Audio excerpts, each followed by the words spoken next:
Hello everybody and welcome to the Talking Roadmaps channel. Today I'm joined by someone very special who I've known for a number of years and been following and learning from her. Becky, I'm really excited to have you on the channel. Please introduce yourself. Thank you so much for having me, Justin. My name is Becky Flint. I am the founder and CEO of Dragonboat. But I would almost say that I would put a Dragonboat on the side. I would say, Dragonboat or me personally, and also our entire team, our passion is about helping product teams in different roles to be successful. So now a quick intro of, what is Dragonboat? Dragonboat is a platform built for product leaders to achieve more product outcomes faster. Then obviously roadmap will be part of the solution.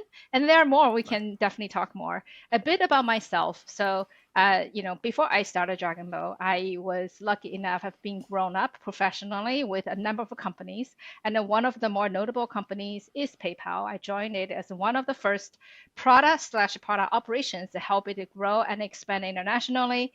And its company is growing. And then we also had to deal with a lot of roadmap challenges and product management, and or the other word is the portfolio management challenges. So had to build internal processes and internal toolings and even the role for product portfolio managers. And then later on, after Dragonboat, after PayPal, I went to a couple of companies, including Shutterfly, was helping them to build together a e-commerce platform, join multiple different product teams, and BigCommerce, and became from a Series B company to ultimately IPO, and another company, Unicorn, I joined as pre-Unicorn as well, and then turning to a unicorn, helped them build a product team from the ground up. Prior to me joining, there was just one product person.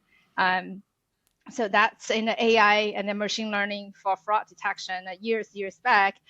So with all the experience, what I found out is that we have a great product managers in all companies. The challenge is they cannot achieve the most that they can. The reason is a number of things around it, and I would love to talk more, but that's really also the reason that we started the Dragonboat, and also the movement of responsive product portfolio management, which is how you connect the business outcome, customer outcome, and product strategy with what you have today in a typical product management, which is the agile and product and the features and releases. So, and I was lucky enough to work with a lot of very talented people within PayPal, and later on after PayPal, going to a lot of amazing companies to kind of sort of build, expand, adopt, and try this framework. And today we have thousands of people globally have taken the intro or certification of that program. So it's a very exciting to see the product team and the product function being recognized, not just as a sort of a product in an engineering little corner, do their R&D stuff, but more and more move into the companies where you heard product-led company, product-led growth. What that is the product is now the driver, not just a supporter of the business. The product is the business. The product is the driver, one of the drivers of a business. So super cool to see that industry evolving and be part of the enabler, if you will. If you're enjoying the channel, subscribe, hit the bell icon, and give us a like. Yeah, massively. And thank you for that great introduction. I think myself, I'm also one of the students of the responsive portfolio and product management process. And I think it was so important. I was really fascinated by what you had provided, and really pleased to go through that process. So thank you for bringing that to us. On the Talking Roadmaps channel, we're on YouTube, we're on Spotify and other podcasting platforms as well. But we like to talk all things road mapping, from the good, the bad, the ugly, speak to some amazing experts, thought leaders, practitioners and tool experts and tool owners as well. And that's why I'm so thrilled that Becky's joined us, because there are overlaps. Road mapping is part of the product level, the product development lifecycle, and so it's an important component of that. But Becky, we're going to explore RPPM and Dragonboat a little bit more together, because there is a bigger piece to discuss here. So let's get started. Maybe we'll just talk a little bit about a roadmap for now. We'll niche it down, but then I want us to talk a little bit about how that fits into the bigger picture. So Becky, from your experience, and you've got some fantastic experience there as well, what's the purpose of a roadmap really? This is a really good question, and I almost want to take a step back saying product roadmap obviously is what we typically think about roadmap, but roadmap existed way before product roadmap, right? You think about it. We have our personal roadmap. That's where how we want to achieve our goals, right? And there are a lot of roadmap in different ways. So the way you think about the roadmap is really, if we put it really simply, it's a plan. How do I go from here to there? And it's interesting because let's now dive back to talk about the product roadmap. As a product manager, you will definitely have a roadmap, or should I say, you actually have many roadmaps at any given moment.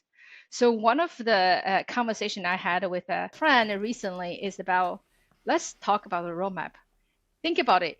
At any given moment, as a product manager, you have a roadmap for your executives. You have a roadmap for your go-to-market teams. You have a roadmap for your engineering teams. And probably you have a roadmap that you're for you, how you think about it. Same content, right? So in the end, is roadmap is not only just a plan. Roadmap is a snapshot in a different angle of a plan. Think about it. Think about it, the entity of your product you're managing today. It's not a flat piece of paper. It's not two dimensional. It's a many dimensions. And the way you think about a roadmap is how you think about it and how you communicate it about the truth of your product in a different angle to different user, different content for different purpose. So a roadmap in the way we think about it is a plan, or in the other way is it's how you communicate the plan to the people on the need to know or best way to know basis. Yeah, that's a beautiful description of it. I love that. And actually, I think one of the quotes that we'll have there is that the roadmap is multi-dimensional. That really resonated with me. Becky, you talked about different audiences. So who are the audiences of a roadmap? Is it one set of group of people, or is it, how big can that audience get? Wow. So that's an excellent question. The audience is really related to the people you work with every day. Think about this. In the company, I would say product management is probably one of the most connected function. You're almost like a super node in a network. It's a super node, right? I'm just geek out this for a minute. In a network, you have this nodes and the different nodes are talking to the different people. And the product managers is one of those super nodes because first of all, they connect to engineer. Obviously, you work with engineering all day long. And so that is the roadmap. You have to give your engineers a roadmap if you're inspired, to know where you're going, right? So engineering is one. And maybe your Scrum team. And then you have a cross-functional Scrum, like a Scrum of a Scrums, right? Because the other teams that also work with you, they also need to know your roadmap. They have a context. They can build a product that knowing where we're going, not just building in silos. So on the engineering side, you already have two flavors of the roadmap. Now, because they're all your people you collaborate with, right? Then you have like a design side, you have the roadmap is a little bit different because it's a little less in details and more in terms of user experience, right? And then you will have, that's sort of your closely correlated. Now you have other product managers. 92 of the product teams have dependencies when you have five or more teams because there's no product built by one team, right? Once you have other product managers work with you together to build something, features or initiatives, guess what? They need to know your roadmap. And so then inevitably you will have a conflict. So that's another stakeholder, right? Other product managers. Then you work with obviously the go-to-market team, sales, marketing, and they also need to know. They have two needs at the fundamentally. One is they have to bring your product to market, right? They have to how do sales talk about it, how marketing gonna talk about it, how support's gonna support it, how like there's a whole part they will support you, right? In terms of bringing the product to market. They also bring the feedback, the insight coming into you. Sure, product managers can go collect the insight. It's part of the role for sure. But there are also a lot more tangible, functional details these people interact with the customer. They're going to bring you, Justin, you know that. You're from a customer success side. You have a much, much deeper and richer insight bring to your product team. And that, so then they would give their roadmap and feedback to you so you can create and communicate roadmap to them, right? So they know what's coming, they can have that negotiation. So that's your stakeholder there. And you obviously you have executives stakeholders, right? So need to understand they have a strategy. They want to know how you support their strategy and how their strategy inform your prioritization decisions. So that's their executives, your stakeholders. You have to create a different view to them, right? And then you have another one, which is the rest of the company. product managers need to, everyone in the company needs to know what we're building, where are we? So, and then you let it know, you think about there's the board because your roadmap is connected to your executive roadmap who will go to the board deck and sometimes external facing to your customer. Oh, and by the way, what if you have integrators and partners, their roadmap need to connect with you. So yeah, that's different flavors of a roadmap, right? It really is. And maybe if we add one more onto, there's investors want to see Yes, what we're your doing, investor, your right? boards, yes. Yeah, amazing. So actually, it sounds there's a lot that we've got to unpack there, Becky. And actually, when we think about, how we might have thought about when we first started a roadmap being a single page, actually, road mapping is about planning and road mapping, not just a roadmap. And you mentioned dependencies, planning, feedback. This kind of makes us think that this is something much bigger and actually probably plays well into portfolio and RPPM as well. So maybe we can talk about that a little bit more. Right. So there are a couple of things you call out, and then I will give you a joke here, right? Every product manager loves their product. Every product manager would be a champion of their product and a customer.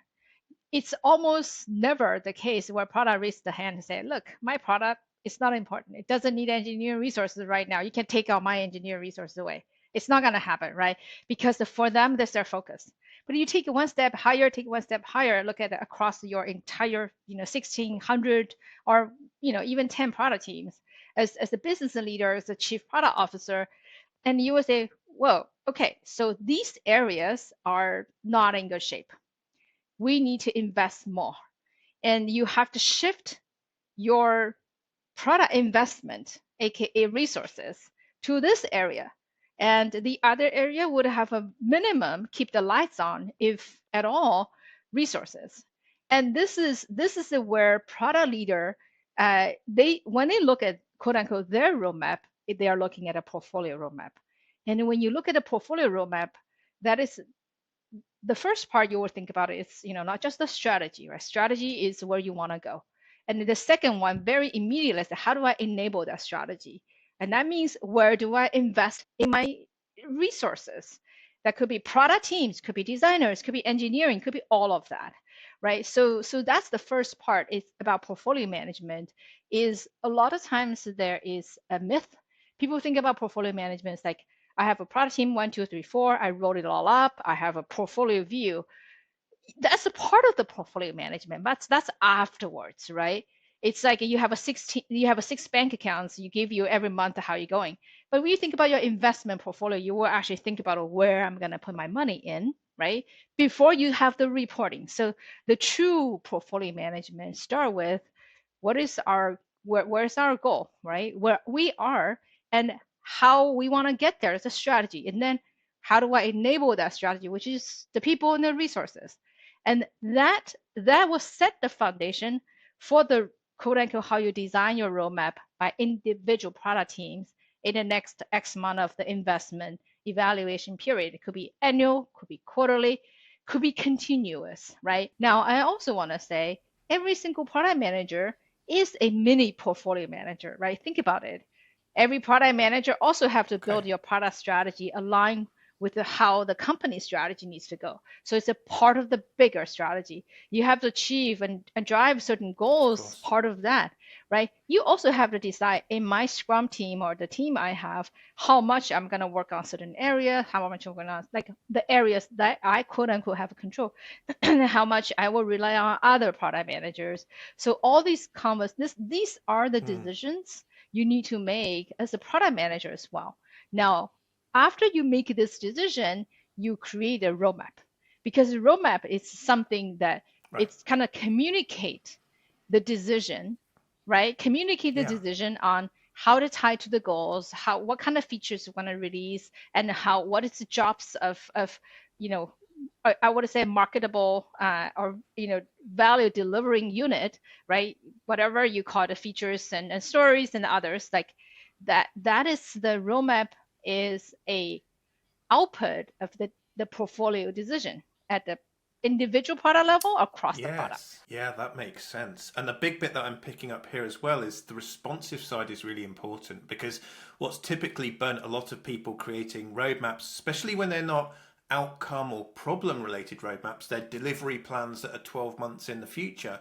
No product manager can predict that really, and know that their resources aren't going to change and everything else. And so the little R on the responsive side of things is so important because it's talking about things being bi-directional. Things might need to change. The landscape changes, what we're doing changes, our resources changing, our funding changes, and we need to be able to adjust to that. And I think that's a fundamental failing of typical roadmap approaches, is that people have set them in stone. What we're trying to do, and I know from your experience as well, is be really fluid with your resources to be able to react to the changing outcomes or goals that you Right. need to. I 100% agree with you.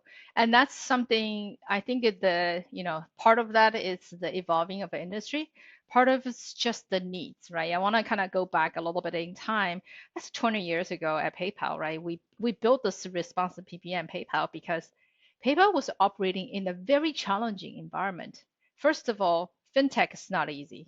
It's complex, there's a lot of dependencies, also very thin margin, right? If you think about it, you make your profit, your revenue based on a little difference between how the customer pay you to the bank on the fees and how much you have to pay the bank fee. The margin is very thin.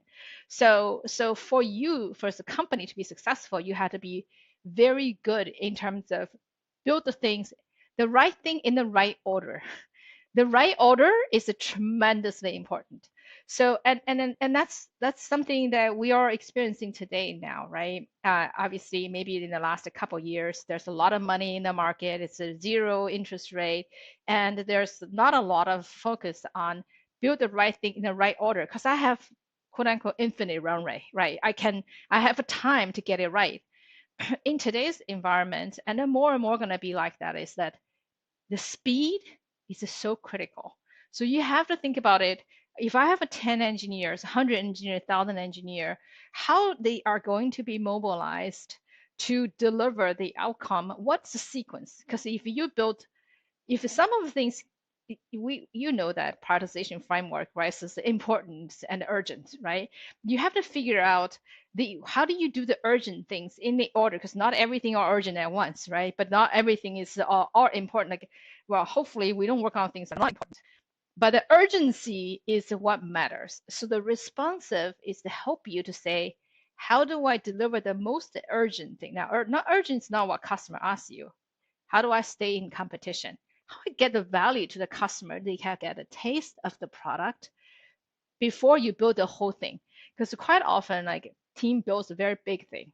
That means your value delivery is very late. Your scope is very late. You don't have the possibility to put it on the market. We all know Lean Startup. We all know Facebook, sort of the fail fast. But how do you put it into practice? What does it even mean? What do you mean by fail fast? If we all fail, it's not okay. At PayPal, it's not okay to fail. We're a bank. We manage people's money. There's a fraud. You can't fail, right? So what they really mean is that you put your hypothesis. Your hypothesis may fail, meaning the investment you put in didn't create the value you want. It's not like a fail in terms of fail your customer, have legal, regulatory, a brand, other risks, because that's a huge risk. You don't want to damage your brand, right? So the fail here is that when I invest in the product and put something on the roadmap, I have a hypothesis to say this is gonna drive this. And if you can test that hypothesis by putting the minimum thing out to the market to see is your hypothesis right or wrong, you fail. If that one works, great. If it didn't work, you didn't invest something for 6 months, 10 months, millions, 100 millions of dollars. That's what we're talking about. So the responsive really is to think about, how do I take the outcome we want to get and figure out a way to chomp into smaller pieces, right? And then how do we put some of them out to the market, and then to see, did it work, did it not work, and then we adjust, right? And the second part of that is there are different ways to achieve outcome, right? And that gave us a little bit different mindset to say, is this product team, is that product team, it's maybe product plus marketing or something else, right? So that the outcome driven approach really help us to think about our roadmap exercise or practice a little bit differently versus traditionally product manager tend to think about my roadmap and the features I want to build to make this a great experience. Still important, don't get me wrong.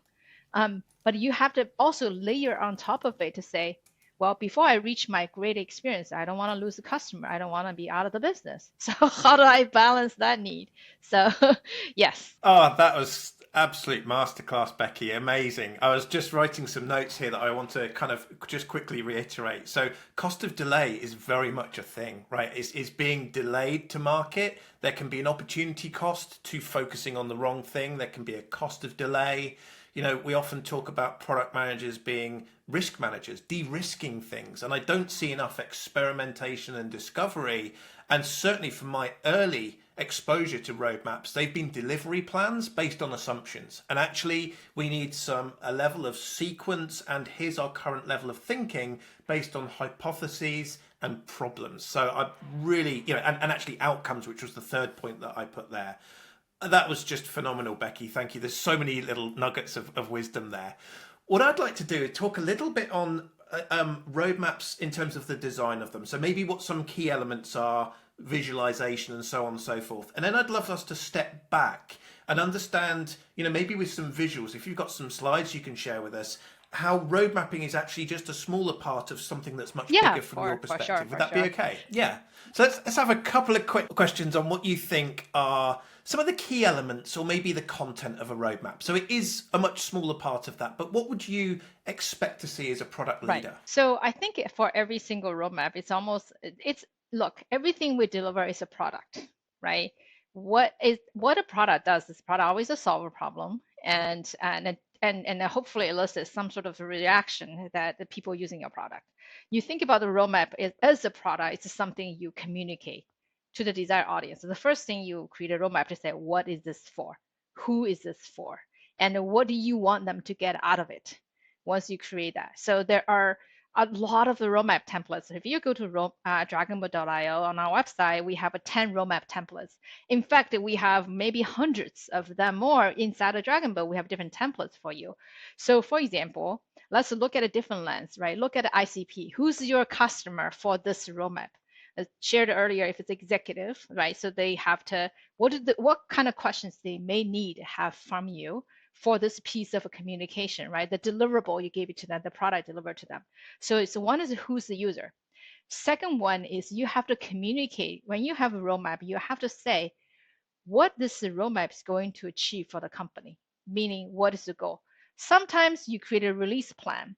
You create a release plan for people who wouldn't need a release plan. They want to know what feature is going to be available, to what things available, because the go-to-markets team need to prepare for it. The release plan is important, right? Release plan would also tell your customer success team, say, okay, these customers asked for it, and this is coming along the way, so they know what is coming. The release plans are also very important in terms of go-to-market team, particularly, right? So that's the most pressure you get from a PM to say, I need your roadmap, like a customer asks for your roadmap, because they want to know what is going to be available to them, right? So that's like what is the purpose for that persona, so to speak. And the third one is the level of details, obviously. For the executive, they don't need to see stories. Like that's a way, it just doesn't make sense, right? For the executive, they may want to know your goals and they want to know how you're going to deliver these goals along the way. Could be an outcome roadmap, talk about the outcomes going to deliver, right? Go to market team release plan, want to know features because that's what customer speaks about the features. And then for engineering roadmap, you talk things, it could be a little lower level, more details to say capabilities, right? I need to be able, users should be able to do A, B, C, D over the period of time. So people, what are they going to use from that so that you can create your roadmap based on that. So we talk about the people, right? So who's going to get it, and also talk about the information they need to get. So we give them the level of details they need to get, right? So what this roadmap is going to achieve and how it's going to go achieve them. So I would say these are the main thing, right? Who's going to get it, and how they're going to use that information for, which is the content of the roadmap. And then in the content of the roadmap, we have to say what is the roadmap what is the outcome for the things that people care about, and then what is the time elements. So every single roadmap has a time element. The time elements could be as small as a sprint or dates for engineering, right? Could be as big as to your executive, to investor, say this quarter, and then next. Like you don't need to commit that level of details, right? And it's the same thing for marketing team or a customer success team to say, okay, this quarter or this, and then you have something like a next and then later, right? So you could do quote unquote the lean roadmap format, or you can have something more like a month based. If you want to have a roadmap with your partner, they have integration, they have a downstream, they need a level of precision a lot stronger, right? And I used to work with the regulators. They want to say, they want to know by the date. Like I need to have this by this day, I have this by this day. Guess what? You have to communicate their regulators' needs. So your audience dictate what you need to be there in terms of the time, in terms of what is the content, the granularity of the content, and then what is going to get them, like what they're going to get out of it. It could be outcome, could be customer outcome, could be feature, could be stories. So that's in my mind, it's like a key element of it. I love it. I'm nodding violently here with you as you were talking about that because it depends. And I think people that try to create one roadmap view are missing the trick. The roadmap is not about you, it's about your audience and it's about what information they need to show. So there needs to be a single version of the truth, but maybe different views. And also there is a impact by sharing the wrong view with the wrong audience, sharing stories with executives, or maybe sharing, 3-year plan with high level detail with the teams that are peripheral to you that need that extra detail and are date driven. I think that's really insightful. And I think in classic product management, it depends, doesn't it? It really does. Right. Okay, so Becky, let's talk a little bit then. Let's zoom out. So we've talked a little bit about roadmaps there. That really makes sense. But from Dragonboat's perspective, but maybe more importantly from a responsive product and portfolio perspective, that's just one small part of that. So maybe you could share with our audience what RPPM really looks like. Right. And I want to share something that's the observe the truth, which is in a company, product teams, it's the most connected teams, right? So the super node, we can talk a little about how product managers connect with all the different functions and roles. When we say product team, we didn't double click down to see more because it's product team itself. It's a bigger persona, but there are more detailed persona within that, right? If you think about a product team, actually, obviously, they're product managers. Then product managers, obviously, they're really going sort of connect up and down, right? So working with executives, working with the stakeholders, so working with the go-to-markets team, working with the partners, and working with obviously engineering, design, and other product managers. So product managers are here. Now, when you have more than one product manager, hopefully most of you have heard of Melissa Perry, and she just wrote a book about product operations, which is so essential. The day you have product management, you have product operations, which is operating product management. How do you run product management, right?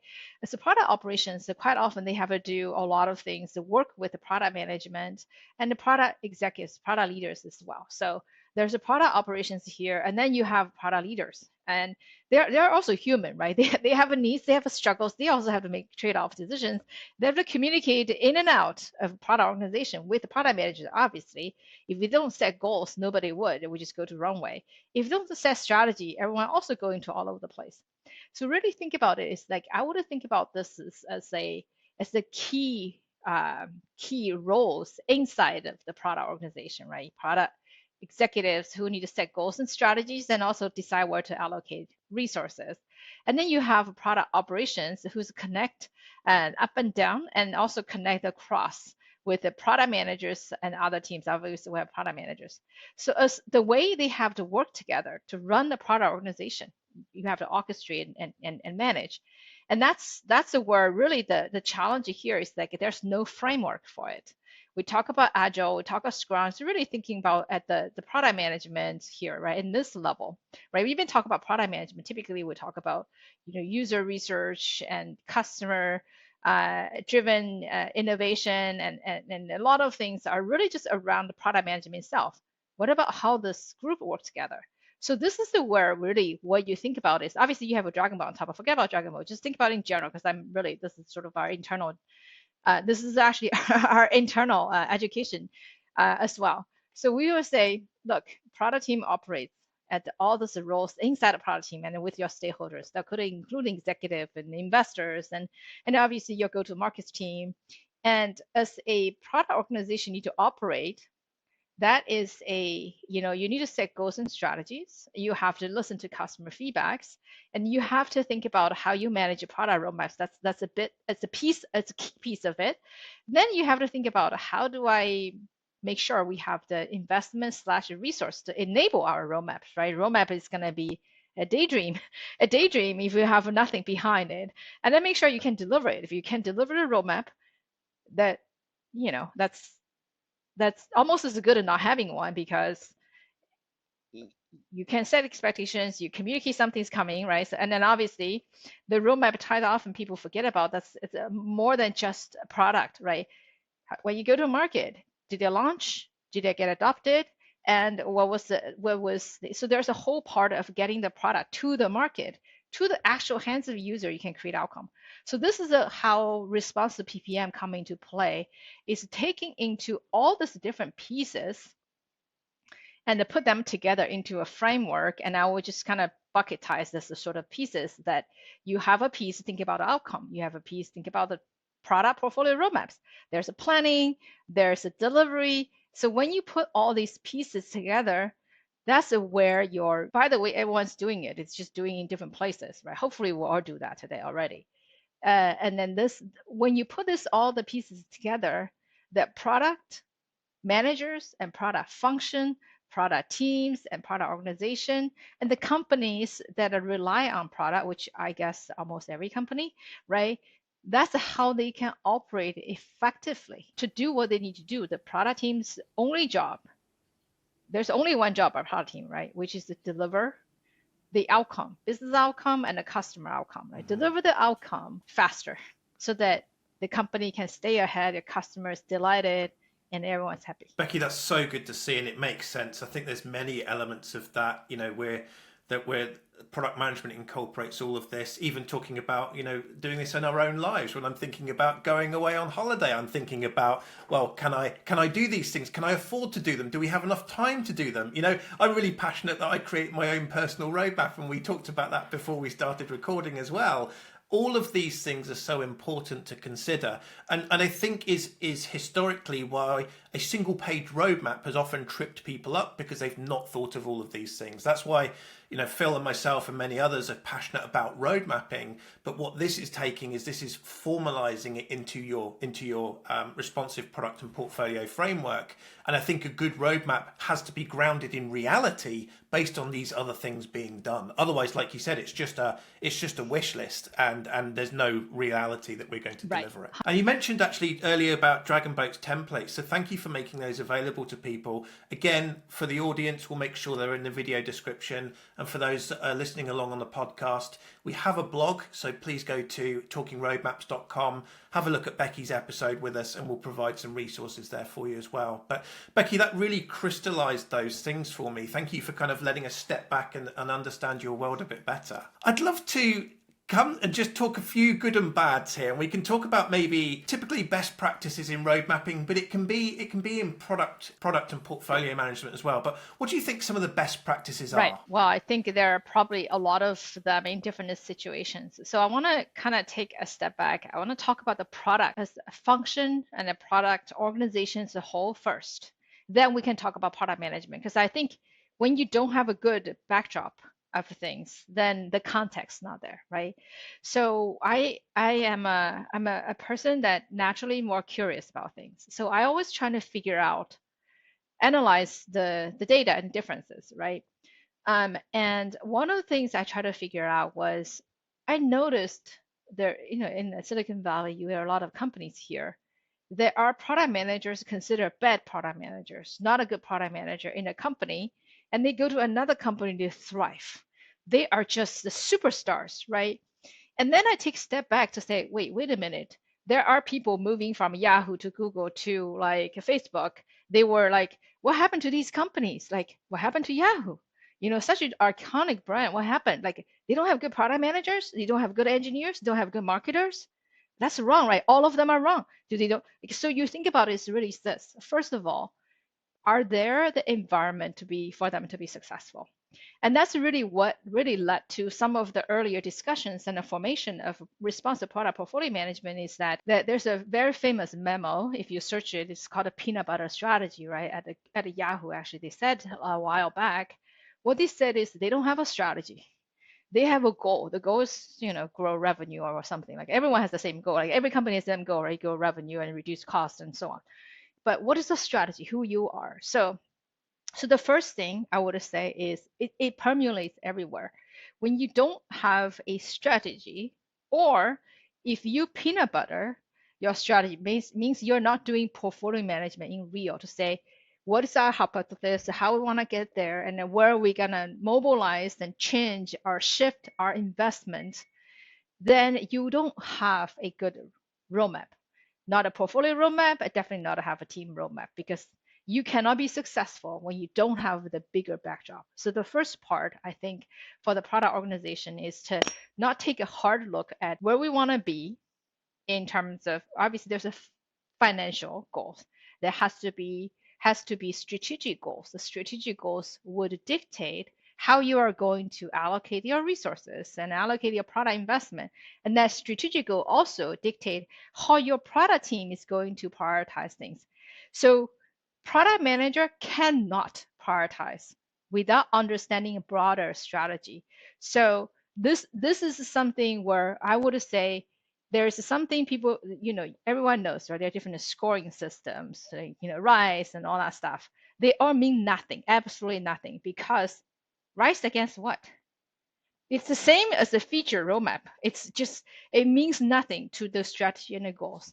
And that's where you have a true portfolio management really to say, where how does the strategy dictate the allocation, and these two things will drive your quote unquote right score because you have to prioritize it within it. That's the response to PPM, right? You have to prioritize it within your dimension. There's many different dimensions. So good roadmap is goals and strategy allocation guide prioritization. Bad roadmap, there's no strategy or peanut butter strategy, therefore everyone just go through the motions. And people, not that people don't want to change, people cannot change because you didn't have that overall view. Product managers are powerless. So Marty Kagan, obviously the SVP, they have this whole empowered product teams, right? People always ask you empowered product team, and you cannot be empowered. So in Dragonboat, we do a CPO series. So we bring in world-class CPOs coming to talk to, our customer, our community. And one of them is a Scott. He was a former CPO at the GitLab. And one thing he said is the product managers cannot be empowered if there are dependencies. Because if you rely someone else to achieve your roadmap and your goals, you don't have control. You're not empowered, right? So that's more than just a remove tech debt. That's how you also at a portfolio level make sure you have that alignment and the support, right? So that's the second part, meaning you cannot be good product manager or you cannot be empowered, enabled to be a good product manager when you don't have a way to have a cross-team support. Like the stat says 92% of teams rely on other teams. So if you don't have a way to enable them, you have a bad roadmap because you have a roadmap you can deliver. More than 80% of the team cannot deliver what they committed. There are multiple reasons to it. One of them is because they have cross-team dependencies. There are obviously other things that we can also talk about. Another part of the good roadmap and bad roadmap. If you have a roadmap you can deliver, it's just as bad as you can. Create a roadmap. You tell me I'm gonna be there, you're not gonna be there, and that's worse than you don't tell me, right? So the inability to deliver roadmaps is one of the biggest things because people don't trust you. When people don't trust you, like we have so many companies that I work with in the past, our customers we work with in the past, is to say, we plan our marketing launches the 6 months after because we just so used to the delayed. I don't trust what they say. You don't want to ever be in that situation, right? As a product manager, you have to be able to say, I have a roadmap, I will be able to deliver it. And that means a number of things, right? One is you have to have a roadmap that has some understanding of the the things you have to critically deliver versus things you will be stretch goal. You have to understand your resourcing needs so that you make sure you can deliver. You have to understand your cross-functional needs to make sure other teams support your roadmap. And you also need to make sure, and that's something where the agile and product management has a little bit of conflicts to work through, which is tension or conflict, right? Once things go to agile team, they break your features, epics into stories. You thought it's gonna be 2 weeks, it turned out to be 6 months, right? And how do you manage that? Product managers don't want to be project managers, and they're not built and trained for it. But then because of that, they have to do project management because if you can deliver, it doesn't matter. So that's the third part of that is to say, how can I create a roadmap that is can be delivered? And because Agile doesn't have as much of a time commitment. Business does, customer does, your stakeholder and go-to-market team need. So that's the third part is that when you create a roadmap, you cannot deliver.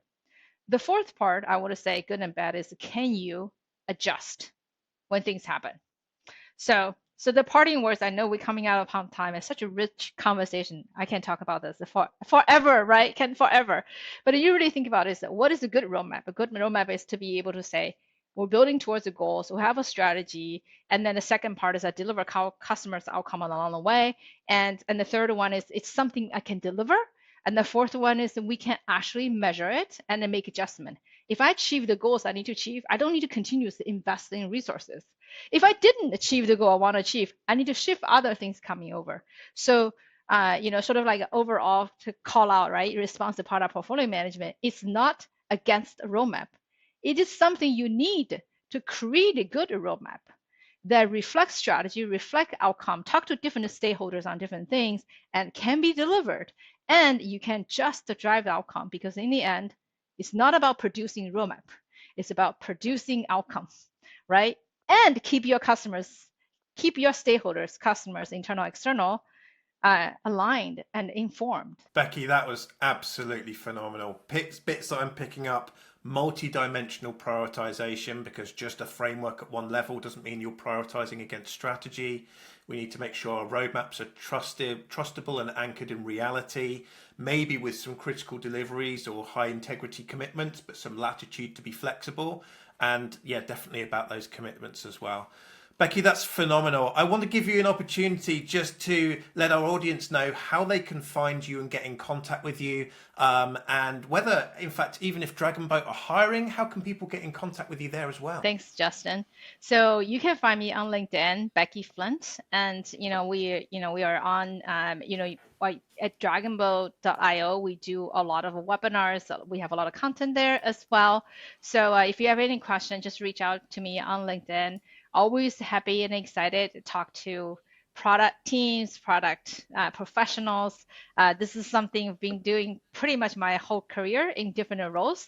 And then now we have a more focus on product operations and the product leaders. But obviously, everyone in product is a product leader because you are leading a team. Becky, it's been wonderful speaking to you. Thank you so much for everything that you've done for the community, sharing your incredible experiences with us so that we can all learn together. And yeah, we'd love to have you on the channel again sometime, because I know that we've barely unpacked what we could talk about. Just for the audience, thank you very much for listening. Becky has shared so many value bombs there. Please do like and share it with your audience, with your colleagues, if there's something that you found that resonated with you. And we look forward to seeing you on the next one. Becky, thanks so much again. Thank you, Justin.